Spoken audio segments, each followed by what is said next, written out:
Svaki skup i svaka razmjena mišljenja je mali korak dalje.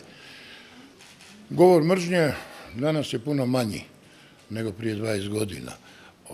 Tako da, kad već uspoređujemo, sad gledamo ove poplave i ovo nestanak struje i smrzavanje u Majdanpeku, pa eto ljudi nemaju struje 4 dana, izgleda kao da je pao meteor.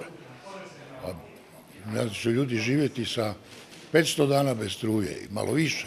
Dakle, hoću reći, stvari se mijenjaju, ide se na bolje, ali zato taj govor mržnje odjekne jače, jer smo nekako navikli da ga nema. Jedan drugome nazvati četnik, ustaša, balija i to je bilo nekako dnevna rutina i u medijima.